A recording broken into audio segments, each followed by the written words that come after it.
The last ride. Sam jumped onto the bus, casting a quick glance at the empty street. The city had already sunk into nighttime silence, and this was his last chance to get home. Exhausted after a long workday, he barely paid attention to his surroundings. Tossing a couple of crumpled dollars into the fare box, he made his way to the back rows and slumped into a window seat. The bus jolted forward. Sam sighed, closed his eyes, and tried to relax. But something felt off. It was an odd sensation, subtle but tangible, like the air had suddenly grown heavier. He opened his eyes and glanced around. There were a few passengers, an elderly man with a cane, a woman in a dark coat, a young man with headphones, and a few others. They all sat in silence, lost in thought, not speaking to one another. Outside, the streets blurred past, but something was wrong. Sam looked out the window more closely. The bus had been driving for too long. His neighborhood should have appeared by now. He checked his watch. 20 minutes had passed, yet there had been no stops. The passengers' faces remained disturbingly indifferent. No one moved to get off. He leaned forward, looking at the driver. The man sat unnaturally still, hands gripping the wheel tightly, his head fixed in place. "Excuse me, when's the next stop?" Sam asked. The driver didn't react. Sam frowned and repeated his question. Silence. The elderly man with the cane slowly turned his head towards Sam. His eyes were dull, clouded, as if covered in a milky film. "We ride," he muttered hoarsely. "Soon." A chill crept up Sam's spine, cold sweat forming at his nape. His heart clenched with unease. He turned back to the window. The city was gone. Beyond the glass, there were only empty roads, stretching endlessly into a thickening darkness, as if nothing existed beyond the bus. Sam looked at the passengers again. They were still unmoving, but something about them had changed. The woman in the coat was breathing too slowly. The young man with the headphones wasn't moving at all now. His head remained locked at an unnatural angle, and his eyes had taken on a strange, murky haze. "What the hell?" Sam whispered. He stood up and made his way toward the front. The bus didn't slow down. He yanked the emergency stop cord. Nothing happened. The doors didn't budge. "Hey, stop the bus!" he called out. But the driver remained motionless. A sound behind him made him turn sharply. A sickening, cracking noise, like someone twisting their neck with unnatural force. His eyes darted to the woman in the coat. She was turning her head toward him, too slowly, too unnaturally. Her eyes were completely black. Sam's breath caught in his throat. The woman continued staring, two abyssal voids where her eyes should be. She didn't blink. She just watched. And then the other passengers began to move, not like people should. Their heads twitched in jagged, delayed motions, all turning toward him. Some breathed too heavily, others, not at all. What kind of joke is this?" Sam's voice wavered. The woman in the coat parted her lips. They stretched wider than humanly possible, and something black, thick, and tar-like oozed from her mouth, slowly dripping down her chin. Sam stumbled back, slamming into a handrail. He yanked the emergency stop cord again, but the bus didn't stop. The driver didn't move. He turned to the nearest passenger, the young man with the headphones. His head was lowered, his skin now waxy, unnatural, as if made of plastic. Sam hesitantly touched his shoulder.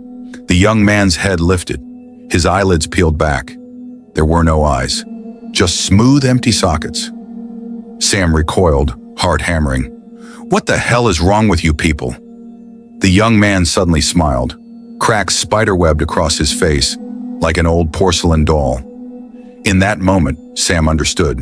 These were no longer people. The bus entered a tunnel. The lights inside flickered, and the passengers, they began to rise. They moved in spasms like broken marionettes. "You should not have boarded," the old man with the cane rasped. His voice wasn't his own. It was layered as if something else spoke through him. Sam couldn't breathe. He lunged toward the front door, pounding his fists against it. "Stop! Open the door!" But the driver remained still, his head tilted slightly downward, hands gripping the wheel. Desperate, Sam grabbed his shoulder and yanked him. The driver's head twisted 180 degrees with a sickening crunch. but he had no face. Behind Sam, footsteps approached. The passengers who had once been seated were now standing. They were moving toward him. "They want me to stay," the driver's voice whispered, not out loud but directly into Sam's mind. "They want you." The bus emerged from the tunnel, but outside there was no city, only void. Sam screamed. He backed into a corner, shaking. The voices in his head wouldn't stop. They slithered like worms, crawling into the depths of his thoughts. "They want you. You will stay. There is no way out." The bus kept moving through nothingness. No streets, no lights, no road. Just a swirling gray mist where time and space no longer existed. It felt like the bus was floating, detached from all reality. Sam swallowed hard, his throat dry. He turned his head slowly. The passengers now stood in the aisle. Their bodies were losing shape, their faces cracked, lips splitting wide. Beneath their torn skin, nothing. Only darkness. The young man in the headphones tilted his head, and his skin began peeling away, sliding off like a rotting mask. "This can't be real," Sam whispered. "It's just a dream." But dreams weren't this real. The old man with the cane stepped forward, his jaw unhinging slightly. Black sludge dripped from his lips. He raised a bony finger and pointed at Sam. "You must stay." And then the bus jerked. Not just a bump on the road, something massive had struck it from the inside.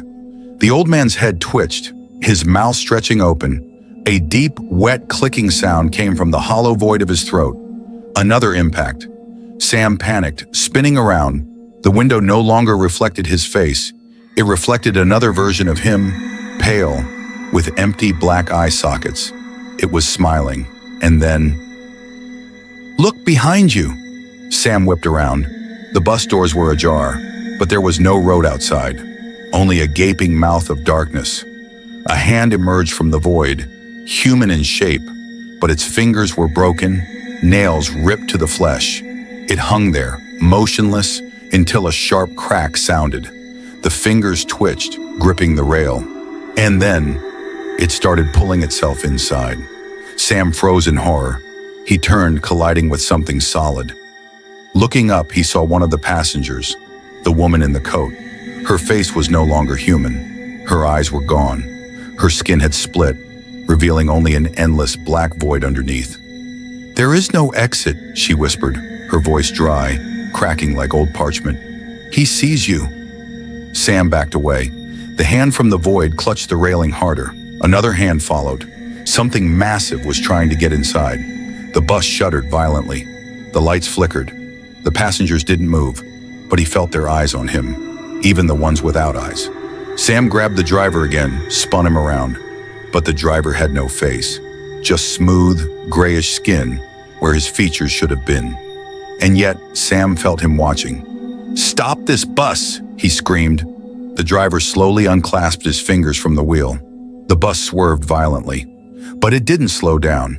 It kept driving into the abyss. And then, the doors swung wide open. Outside, there was a street. His street, but it wasn't real. It never was. The windows of the houses were dark, too dark, as if something alive was lurking behind them, watching him. The air was thick, viscous, and despite the coolness of the night, it carried a warm, sticky breath. The bus shuddered again. The interior lights flickered, and with each pulse of light, the passengers changed. Their outlines wavered like ripples on water. Faces disappeared, then reappeared, eyes melting away, replaced by smooth, featureless hollows. "It's time, Sam," rasped the old man with the cane. His lips never moved, but the voice echoed directly inside Sam's mind. The woman in the coat stepped forward. Her skin now sagged as if her bones had dissolved beneath it. Her hands trembled, twisted fingers reaching for him. "You've been here before," said the young man with the headphones, just as his face cracked apart, revealing a dark, gaping void where his skull should have been.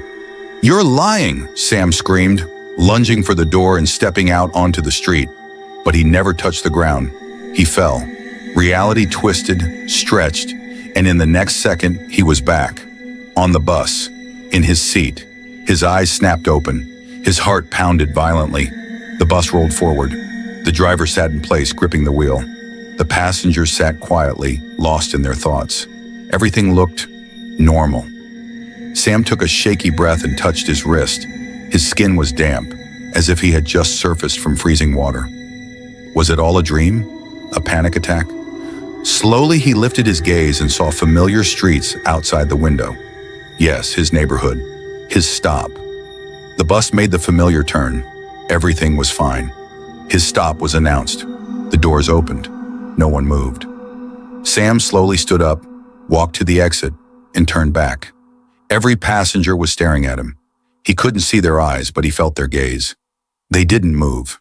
They were just waiting. The driver, without turning his head, whispered, "You won't leave." Sam lunged out, stumbling onto the pavement. The doors slammed shut behind him. The bus jerked forward and vanished into the night. Sam turned to face his house.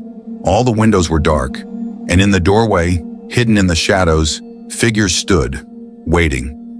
Sam took a slow step forward, his heartbeat echoing in his chest. His phone vibrated in his pocket.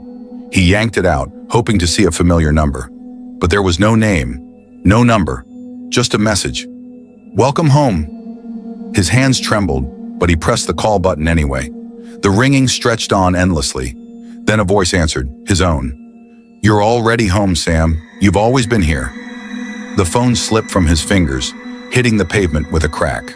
The screen shattered, but the voice in the speaker continued. "Come inside," it whispered, and the figures on the porch took a step forward. At that moment, Sam understood. The bus never brought passengers home. It only delivered them to the next nightmare. If this story made your heart race, don't forget to subscribe to the channel. Hit the like button to support new chilling tales and tap the bell. That way, you won't miss the next dose of horror. In the comments, let us know how much you enjoyed the story and which themes scare you the most. Who knows? Maybe your idea will become the next nightmare.